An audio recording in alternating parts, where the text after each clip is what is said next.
Kok salah sih Lucy? Karena susah banget kan dia suka joget-joget kan, suka nari-nari. Hah?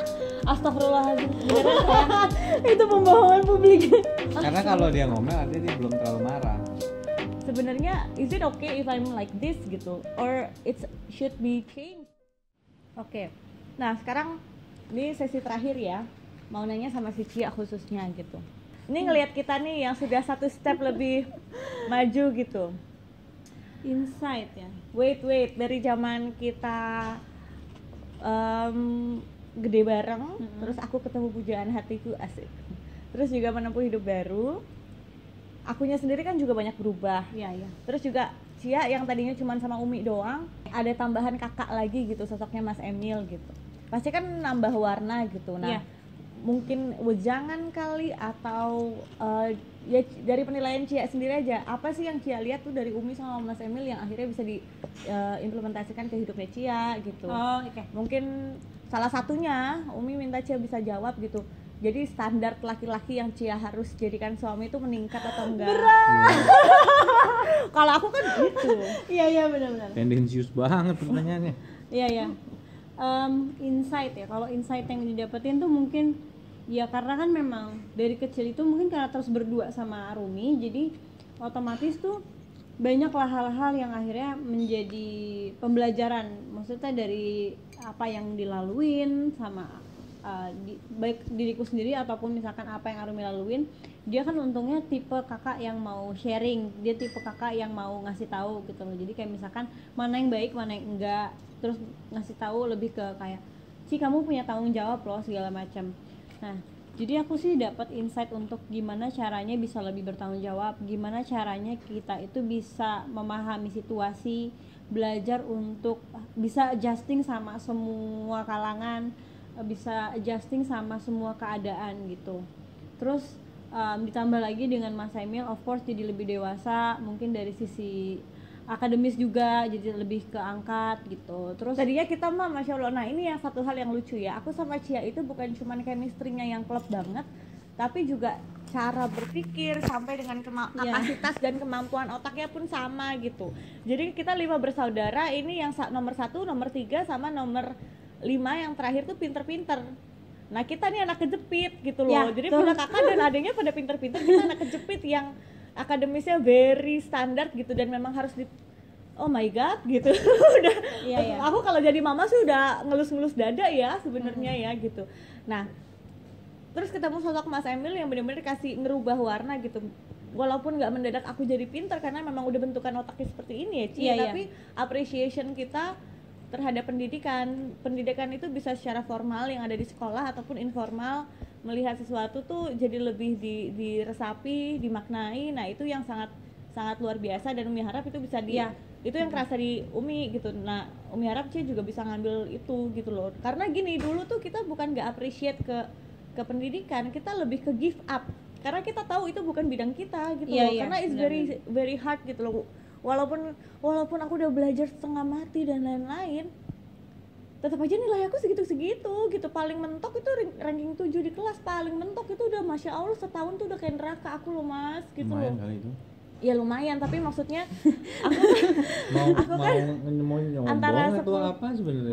botan tapi kan maksudnya kan kalau dibandingkan Mas Emil ya beda dong. Alila tuh juara 1, juara itu loh Mas Bayu juga gitu, ada kakak dan juga adikku gitu. Istilahnya kok kayaknya kita Jadi bebel akhirnya banget. iya benar. Jadi akhirnya tuh kita bukan nggak appreciate terhadap pendidikan, kita give up gitu. Kita udah yakin dan akhirnya kita nggak mau nengok lagi ke sana. Nah Mas Emil memberikan insight kepada kita berdua karena memang level ininya kita sama ya, bahwa you don't have to be smart, you don't have to be top on your class, but you still can appreciate the academic, the value gitu, dan value secara formal, akademik secara formal ataupun yang ada di whole life gini. Jadi intinya tuh sebenarnya kalau ditanya insight tuh banyak banget karena mungkin karena aku tuh bukan cuman sebagai adik tapi benar kan nempel terus kan sama mereka. Jadi istilahnya manis, pahit, asem segala macam mereka berdua tuh bisa dibilang aku ngelihat langsung, aku belajar juga dari situ gimana kayak mereka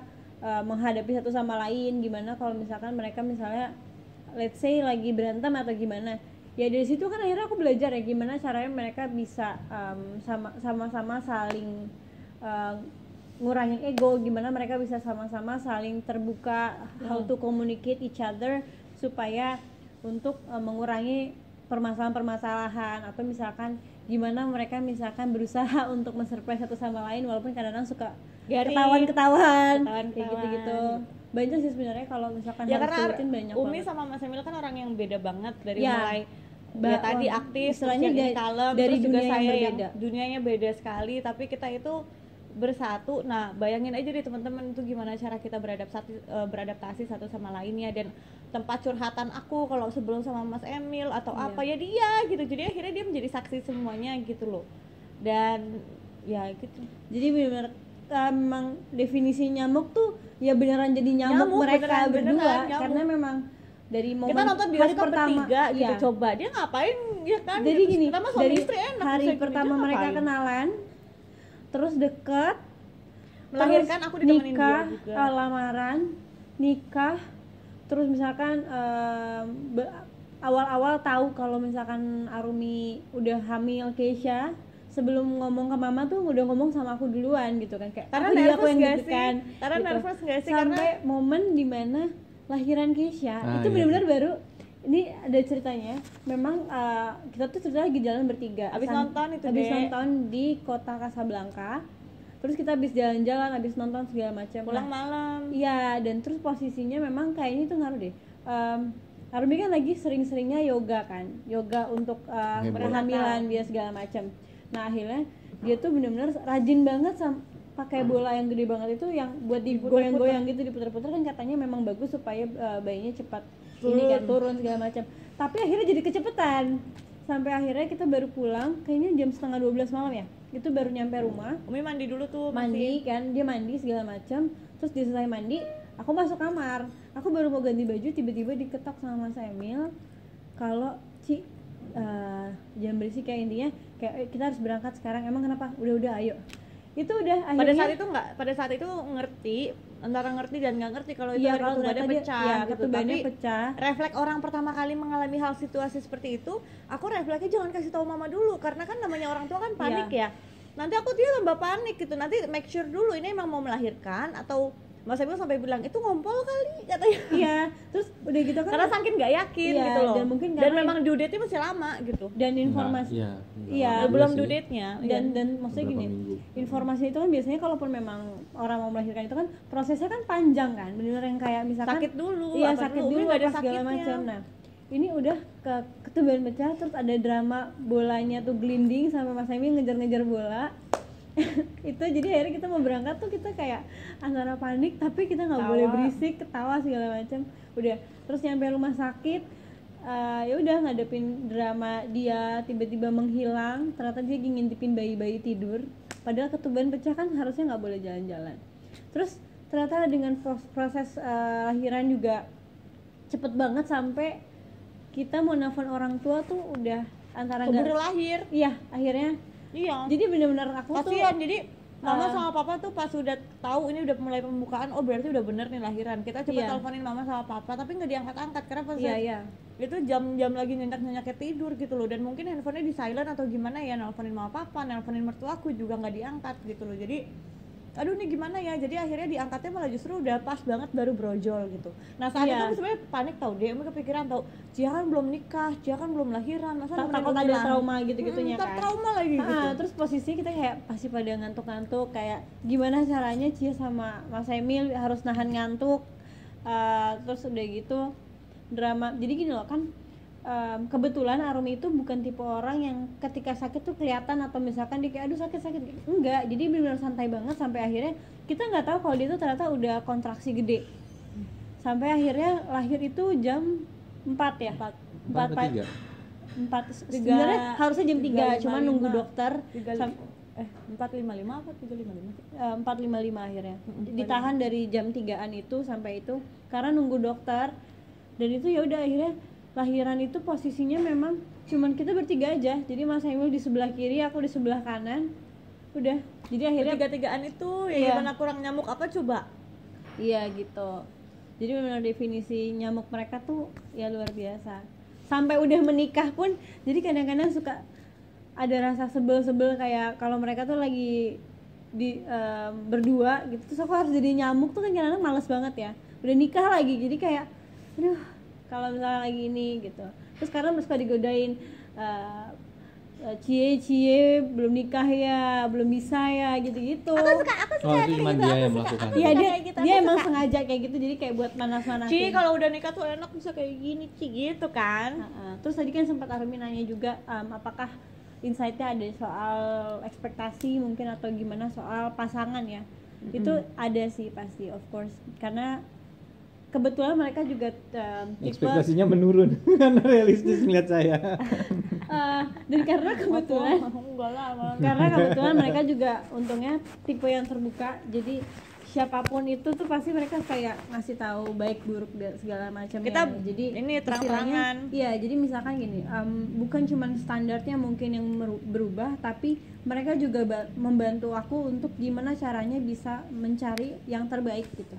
Sama lah kayak gini lah, misalnya aku ketemu Mas Emil tuh umur 17 tahun. Ini mohon maaf ya Mas, tapi lebih enak ngomong di depan muka kamu Mas daripada di belakang kamu.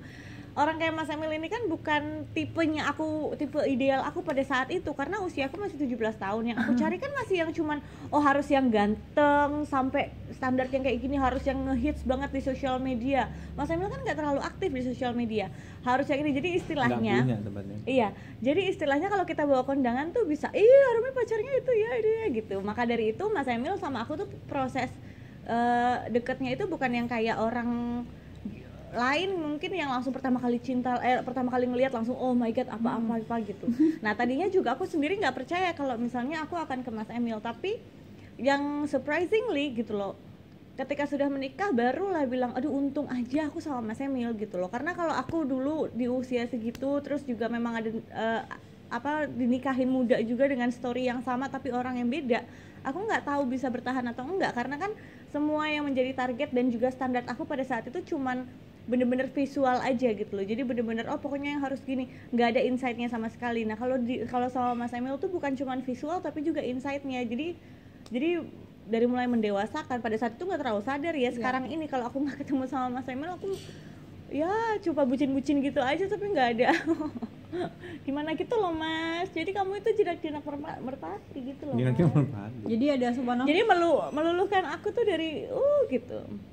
Dan ada salah satu pelajaran yang bisa didapetin itu adalah mereka juga tipe yang kayak mendorong aku untuk gimana caranya Itu yang jadi pelajaran. Standar itu penting tapi jangan pernah menutup mata untuk misalnya sama siapapun gitu loh, kayak kenal orang aja dulu satu-satu. It's okay untuk kenal Itu banyak bukan orang. bahasa lain ekspektasi turun kan. Bukan Jadi gini loh, justru malah jangan terlalu berekspektasi tapi ya kenal banyak orang dan itu itu penting. Jadi dan enaknya Cia sebenarnya adek tuh ngeliatin Umi sama Mas Emil berumah tangga sehingga akhirnya bisa lihat orang Iya. rumah tangga itu dalamnya tuh aslinya ternyata seperti ini. ya, Jadi itu one of the jadi harus dipikirin banget, aku harus cari suami ketika pada saat rumah tangga itu. Jadi lebih ke realistis tuh bukan masalah materi ya, tapi realistis banyak, itu banyak hal lah. kayak contohnya Mas Emil aspek. seperti ini ketika menikah kan hal yang pasti hal yang tadinya aku nggak suka tapi pasti akan lebih parah gitu. Dan begitu juga aku, karena kita nggak bisa expect orang untuk berubah, kita nggak bisa apa. Nah itu yang menjadi benchmarknya si Cia sekarang karena udah punya saksi, udah ngelihat secara real gitu loh pengalaman kita. Jadi benar-benar belajar lah, kayak misalkan untuk mengenal orang itu nggak cuma dari awalnya dulu, kayak misalkan karena Rumi kan dari awal nggak sama Mas Emil bukan yang kayak dari awal sama-sama mau nih gitu kan, enggak kan, ada prosesnya. Makanya akhirnya membuat aku sendiri pun jadi untuk kayak ya udah nggak pernah menutup diri yang 100% untuk kenal banyak orang. Jadi it's good to know a lot of people. Jadi kita juga tahu apa yang kita butuhkan gitu loh. Jadi bukan masalah siapanya aja tapi untuk gimana bisa mengenal diri sendiri juga gitu. Itu yang selalu mereka berdua ajarin sih gitu. Jadi banyak banget sebenarnya kalau ditanya, banyak banget yang bisa didapetin dari mereka berdua, dari masing-masing mereka orangnya gimana dan dari mereka sebagai pasangan advice-nya juga gimana, itu banyak banget. Gitu. Yeay, oke. Kalau gitu ini tadi ternyata udah banyak banget insight-nya. Jadi kita kalau udah mulai dikasih tempat untuk ngomong, jadi nyerocos terus ya. Oh iya, luar biasa. Ya kan Kak Samuel sabar, ini harus sabar nih karena dia orangnya tipe yang kalem banget. Iya. Kita bagaikan radio rusak di sampingnya. Benar. Hehe. Oke, tapi itu intinya, mudah-mudahan bisa bawa manfaat, dan ini adalah Who Knows Me Better. Mudah-mudahan bisa manfaat ya. Ada yang bisa diambil, kalau yang nggak cocok dibuang, kalau yang suka boleh diambil. Thank you so much for watching. Bye bye.